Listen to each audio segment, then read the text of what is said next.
Welcome to the Recruitment Founders Podcast, the place to kickstart your journey to running a successful recruitment business. In each episode, you'll get knowledge, tips, and real-life stories to help you take your business from startup to whatever you want it to be. At Recruitment Founders Club, we'll show you how to follow a proven path to success, tap into a network of top-notch mentors, and join a community that thrives on collaboration and shared wins. You run the business, and we make sure you succeed. So, another episode today, mate, talking about talent acquisition in a hyper-competitive market. So really focusing on how do the top recruiters acquire the top candidates. Yeah. And I think that's it's a really sort of valuable subject, I think, for a lot of people, because I think a lot of people just, pick up any old candidate, try and work on, wonder why they're not successful, and get varying degrees of success on a sort of ongoing basis. Whereas you and I are really quite keen to talk about how you acquire the very best top 5 to 10% of candidates. That's how you then build that consistent brand as being an expert in your field, isn't it? Yeah. Well, this topic defines a recruiter, doesn't it? Yeah, I believe your ability to access. Because this isn't about finding talent. Everybody can find it. Yeah. It's about winning them, isn't it? Yeah, absolutely. We're not going to be banging on about spamming a candidate database or putting ads out. This is what are people doing to access that top percentile of talent that everybody wants to be working with. I also think it's a massive opportunity as well. Like the amount of people that I speak to that are passive or starting to think about what their next opportunity looks like. Yeah. They actually proactively communicate that they're not interested in talking to the big firms. Yeah. So for smaller niche players, I think this is a real opportunity to add and extract your value from the market, and we should talk about that. Well, all recruiters are going to have to. Not everybody can work with the best. There's too many recruiters, right? Yeah. Not enough candidates. But you've really got to work hard on this now in your recruitment game, I believe. Yeah. The way that the market's going, how do you stand out from the crowd? It's having the best product, isn't it? Absolutely. Peter, there's a lot more to it than that. It's, how you behave and how you treat your clients and so on and so forth. But they all feed each other, though. Yeah, they do. But in terms of if you want to win a new client, you're not going to ring them up and say, oh, by the way, this is shit up recruitment here. I'm the best recruiter you've ever spoken to. Yeah. Nobody cares about that. It's like, can you provide them with somebody that they can't get that person from anywhere else? Not only that candidate is just right on the money for them. And the only way they're going to access that candidate is through you. And you and I have built a large part of our careers on. It's funny because I've got a really, and we haven't chose this subject about based on this, but I've got a really live example of the power of this, where I placed a candidate a couple of months ago, big deal. I placed a candidate that I knew was a rock star from the first conversation I had with him. He wasn't working with anybody else. Placed him into a client that I've been trying to move to a more strategic kind of relationship. Yeah. They have a partner that has done, like double-digit senior appointments with them in the last 12 months of okay people, and they've been relatively happy with the service. I've put a rock star in there. Yeah.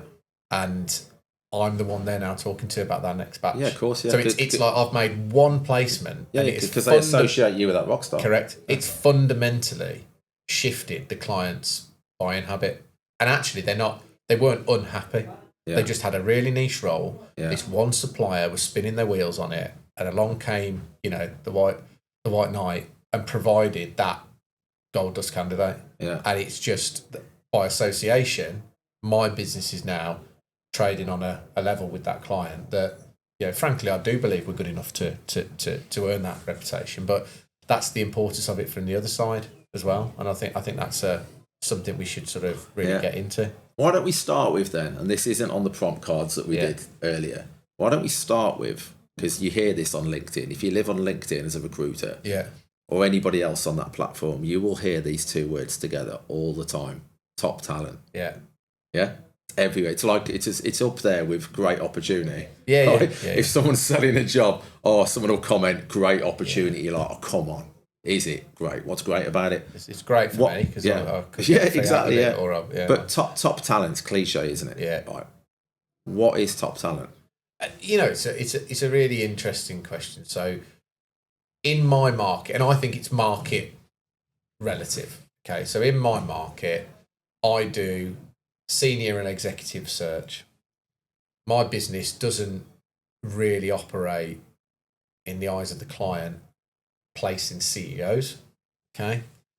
But we do your C-suite and your level just below C-suite. And that's my sweet spot. So for me, top GM, VP, director, VP's not so much a title in your market. Not as much, but it's the people that report into the C-level that I work with, okay?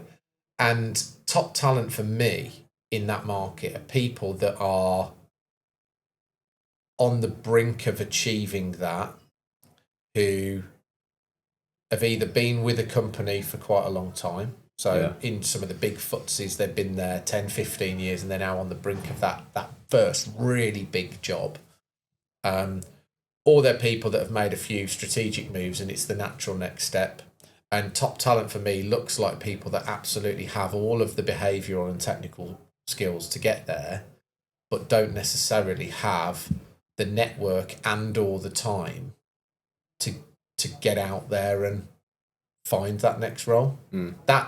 That's top talent to me because I know I can add value to them. I know I've got a network that can help them get to that next level, and I know that talent within my clients isn't necessarily on their radar. So internal teams who are, as we've talked about in other episodes, becoming way more competent than they've ever been. They are now a true, a lot of businesses see them as a true competitor. I still see internal talent teams as a true enabler to partnership. I work in cohesion with them a lot, but when they're doing their succession planning work, they're often looking internally first. And top talent for me is how I can help organisations succession plan by bringing talent to them that's ready to make that move that they didn't know about, that won't be applying for jobs. And that's where I associate that top 5 to 10% isn't just on performance, it's on rarity, it's on ability to actually contact them. And so that's what top talent looks like in my market. Do you think you can tell if they're top talent just from looking at a profile? No. But do you think you could have an educated guess? I would have an educated guess on they're at the appropriate sort of level in their current business. So you get to a point on their profile, you think, right, this looks like a top 5 or 10%. Yeah. I'm going to make that judgment once I've had a conversation. Yeah, so top talent for me is somebody, let's say they've been with a business 10 years. Yeah. I would look at somebody that every 2.5 to 3 years has had a new job. Yeah. Okay.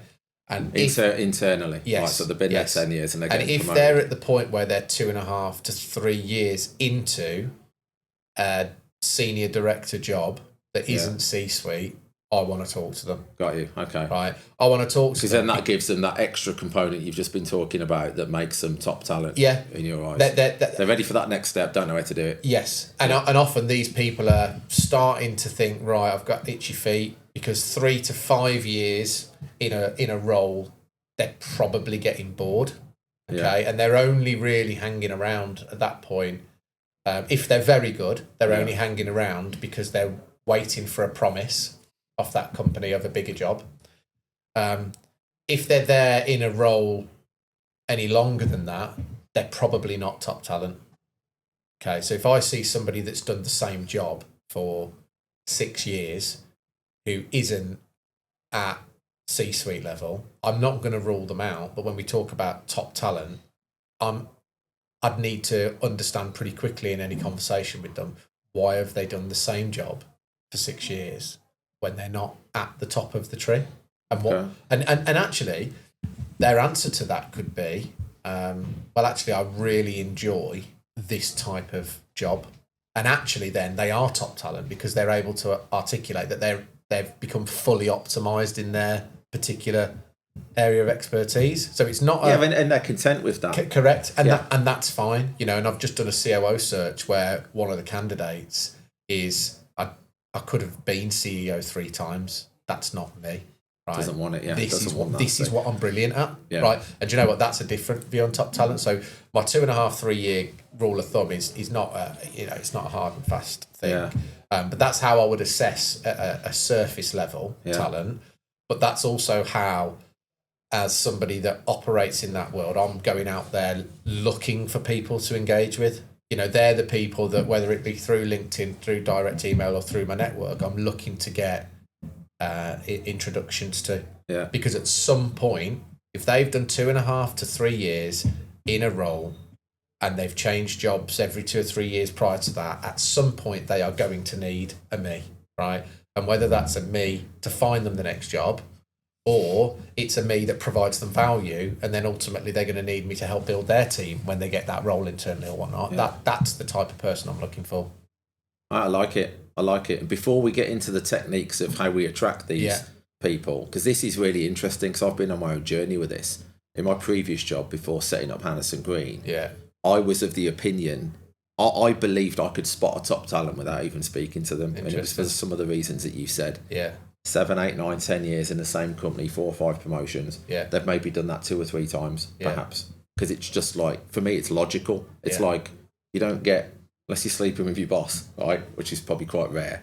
You're not getting promoted unless you're great at the job that you've just left behind. Yeah. And then you adjust to that new job. So it just shows a lot of attributes, and then you adjust to that job, perform, and then you keep going up the ladder. And I think that, the word loyalty, I've changed my perception of that and my opinion on that quite a lot in the last 4 or 5 years. Because people were judged on loyalty, weren't they? Yeah. You'd want somebody who's been 7, 8, 9, 10 years. Now, I still value those and I still look for those people, but you touched on it there. There's these hyper performers out there that move on every 2 or 3 years. Yeah. Which 5, 6 years ago, I wouldn't have given that profile the time of day. Yeah. I would have just gone, job hopper. Yeah. It's partly how I was trained, and then you make your own perception through your experience, don't you? I wouldn't have even tried to pick up the phone. But now, I feel like loyalty, I don't know, I think the loyalty can be a little bit toxic in how it's actually applied and the expectation of a client. What's the value of loyalty though? Well, exactly. Right, that's diminished, hasn't it? Stay in the same business for 10 years, add in mediocre value, or be with the business for 2.5 to 3 years, add massive value, and then move on when it's right for you in the business. Actually, what's the most loyal thing to do? I mean, but loyalty is the wrong term. Loyalty is rarely 2 ways either. Yeah. Because you could be loyal to your employer for 5, 6, 7, 8, 9, 10 years and ignore external influence and people coming to you with jobs because you're like, no, I'm loyal. I've been here 5, 6, 7 years. But we're in a world, and we've seen it in the last, for quite some time now, where that doesn't matter from the employer perspective. Because they might have all of these, employer value propositions, and they want to look after their staff. Yeah. If it comes down to it, most companies won't think twice about chopping you out of the business. In danger of going off piece a little bit, but I think when I started in recruitment 20 years ago, I come from a family like my old man's got a final salary pension scheme.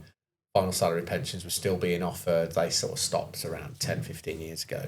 And a lot of those companies had naturally long-term employees, right? Now, don't get me wrong, there was... Get your gold watch and your flock at 40 years and all that loyalty sort of stuff. was probably a very real thing in pockets of those businesses, but also loyalty was a bit convoluted because getting rid of those people, sacking them for performance-related issues was so difficult and so expensive that everybody just kids themselves that it's a loyalty-based relationship. It wasn't. Yeah.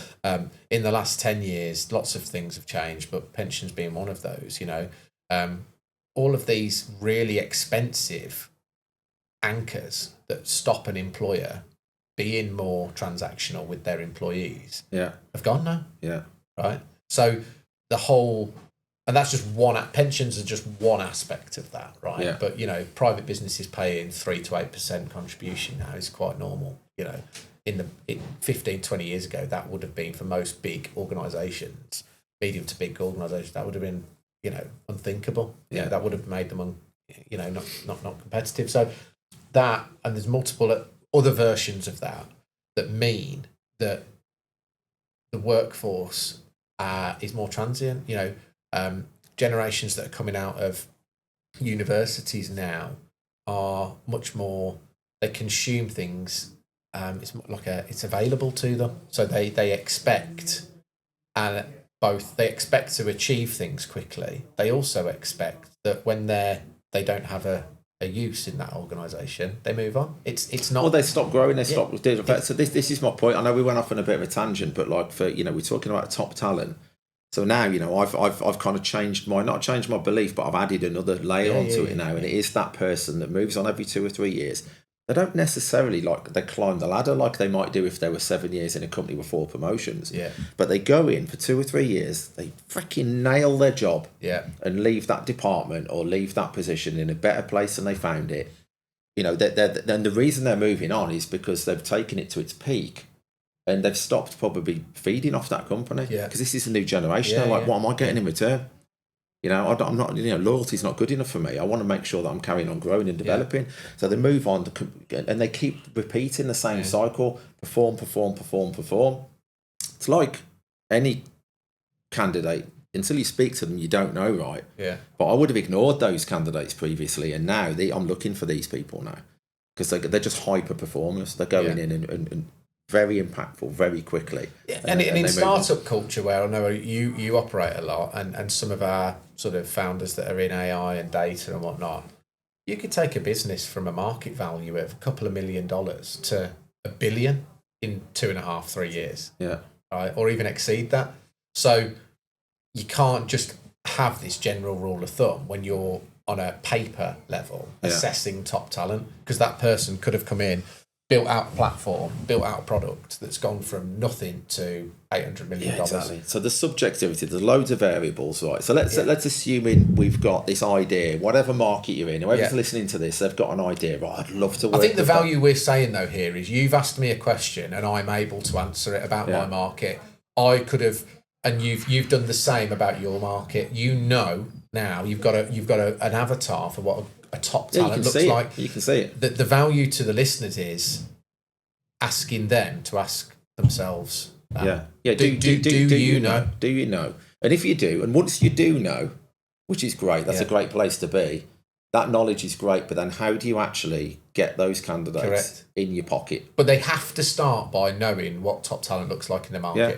Because it could be completely different for somebody else's market. I guarantee, if you're, and that's where I have some issues with legacy management models of recruitment that are still being used in modern day, right? You've got to make your 100 calls. We're having stand on your feet until you get your meeting or whatever it is, right? All that nonsense that works but doesn't, it's counterproductive, because actually what you're doing is you're just making your team just speak to people, right? They're not thinking, they're just doing the numbers game, right? Yeah. So value add, and part of why we've designed a couple of episodes in this series to be more tactical value.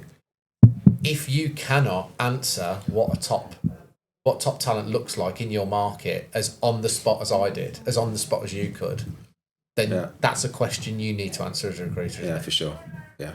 And then it's, well, how do you approach them? How do you access them? And let's get into that. I'll put one more layer on a top talent candidate as well, which you said, and you don't know until you speak to them. Yeah. I can't call somebody a top talent until I know the rapport that I can build up with them. Interesting. I've got to be able to strike up a really good rapport quickly. Yeah. When you just bounce off somebody. And others, it's just a bit awkward. You force a conversation. They've got to respect the job that you're doing. They've got to have a reasonable need that you can work with. But you've got to get on with it. You've got to hit it off. Yeah. And it sounds obvious, right? But I'm sure you can think of candidates you've tried to work with in the past and probably even placed, and they're just dickheads. And you don't like working with them, and it's a challenge. It's like wading through trees. So so what you're talking about there is that the top talent to you has got a subjectivity to it. Yeah. What I try and do, so I try and be objective about assessing their talent, but then I'm absolutely subjective about whether I want to work with them. Yeah. Right. And I have it's like 2 parts really. For me. And this is the beauty of being your own boss as well. Not that this is a sell on being an entrepreneur, but that power that you hold and that freedom to decide, do you know what? I like your profile, but I don't like you. Yeah. I don't want to work with you. And it's funny, that deal I referenced earlier, I was laughing about it with the chap who's got the job. So when we first introduced, it was a general catch-up, right? I hit him at the right time. He was saying, he was starting to look, outside of his current business. He realised he'd neglected for years in lower and middle and senior management, neglected relationships with recruiters because he just saw them as salespeople, right? Now he realises he needs them. And actually, there's probably experts out there. And in that conversation, I said to him, look, we started talking about the types of businesses. And I said, I know somebody who you would love, and I think they'd love you too. Now, it just so happens that person has ended up hiring them. Now, it doesn't always work out like that, right? But that's when we're talking about that subjectivity of understanding them, buying into them, having that rapport, but also that's the skill of a good recruiter, and AI won't replace that. I know my clients, right? I know the behaviours they look for. Same for you. Yeah. And even if that individual didn't have a job, because a lot of it comes down to timing, right? Recruitment can be like that. But them two were meant to be in each other's network, and I'm just the conduit of that. And I think that's one of the aspects of top talent. It's assessing them. Are they truly top talent? But then there's assessing, do I want to work with them and can I add value to them? Yeah, 100%. And how do you approach that? When you look at an individual and you think, right, I've got rapport. I've kind of pretty sure that you are this hyper performer you talk about. Yeah. How do you then transition that relationship into a place where they're in your network and you're adding value? What does that tend to look like? Shall we come on to that? Because what I'm thinking is, the way that this pod's going at the minute, this is clearly a subject we could talk about all day long, right? I'm thinking there's perhaps a part 2 to this where we're embarking upon there is once you've got them, how do you keep them and how do you maximise on them and their network and how you can bring value to each other? Yeah. What I want to get into here is, let's assume people either know what top talent is in their market, or you've struck a chord and they're thinking, shit, I actually don't know.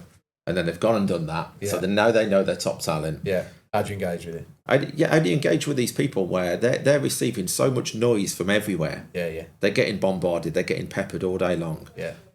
They don't know you. You don't know them. Yeah. Well, you know them because you're trying to get hold of them. They don't know you. Yeah. They might know of you, perhaps, depending on how strong your reputation is in your market.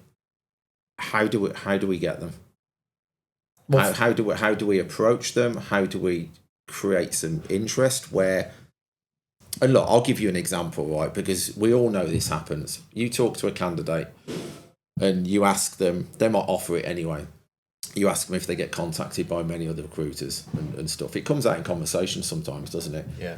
99% of what they're getting fed, whether it's LinkedIn email, whether it's text, phone calls, email, it's generic crap, isn't it? Yeah, and it's always very, I've got a need, I need you. Well, it'll be this, won't it? I'm working a search, I'm working a job, I've seen your profile, you look great for it. Yeah.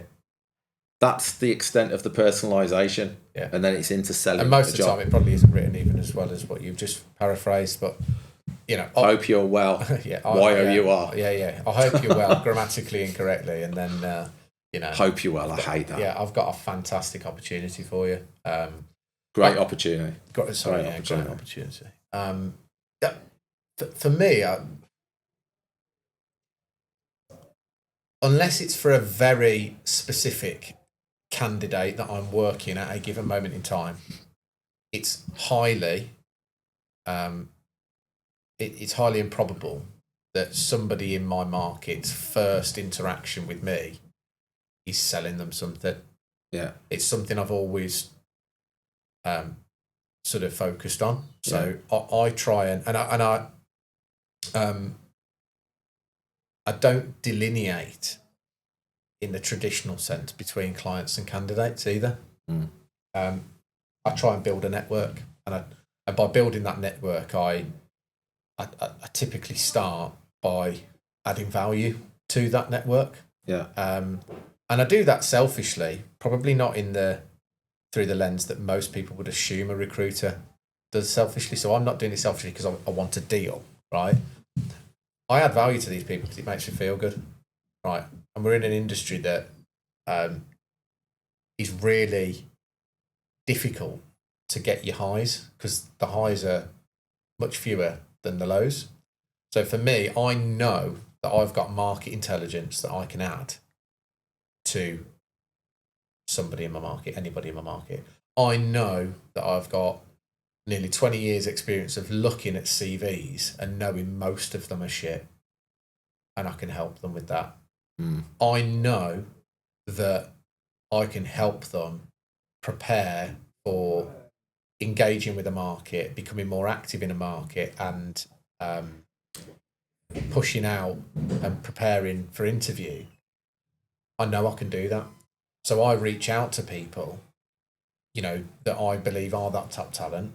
Yeah. And I articulate who and what I am. Yeah. And often my reach out isn't about a particular job. It's explaining what I do and explaining if they are in this phase of their career, I'd be really keen to speak to them because that's where I specialise. My hit rate on my outreach around that is really significant, and it actually well, on a percentage term, right? If I'm going through LinkedIn, we're in the high 60% of a response on that, right? That's higher than when we're working a vacancy. Okay, so it's not up at 90% plus or anything like that.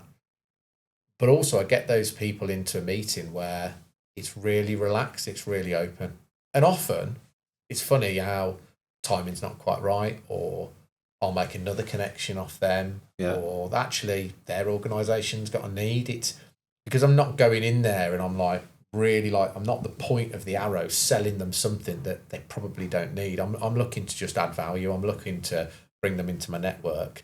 And passive talent, top talent, is getting absolutely peppered every day with, I've got this fucking unbelievable job, great opportunity, blah, blah, blah, blah.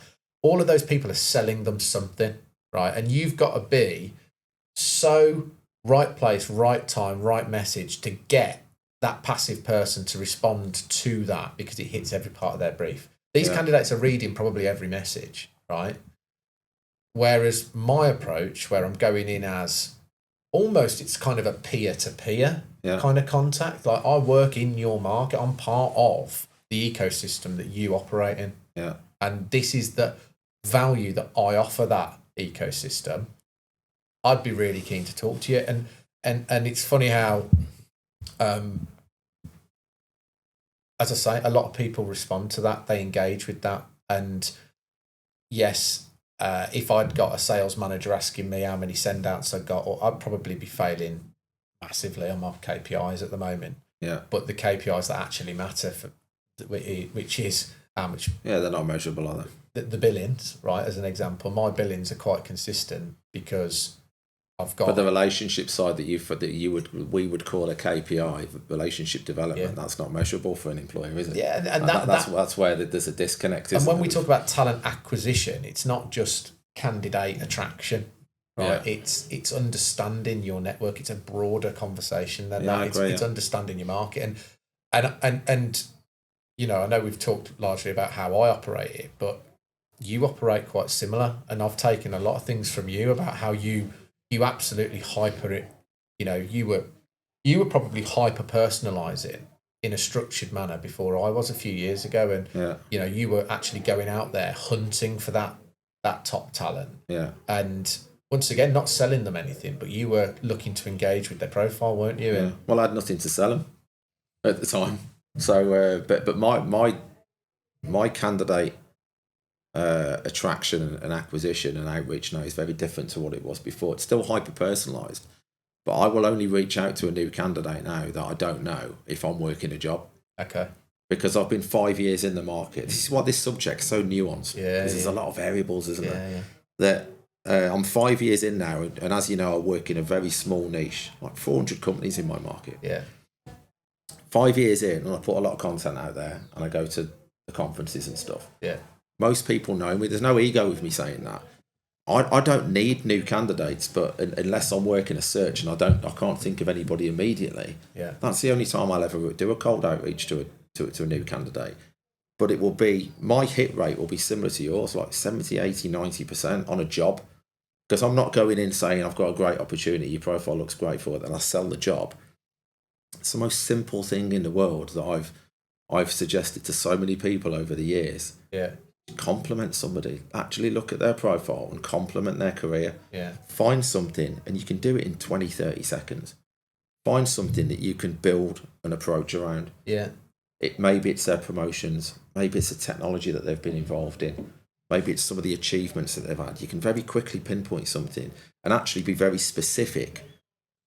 It's very hard for somebody not to respond to an approach like that, even if they don't want what you're selling. Yeah, and because they will always reply, and they'll go, pretty much every time they'll go, wow, that's refreshing. I haven't had an approach like that before. Yeah. And in my head, I'm thinking, are you kidding me? Like, there's no other recruiters doing that. Like, what is going on? But I think it's because recruiters, so we're like, it's really easy to understand that the process with a client is that you look to win the client.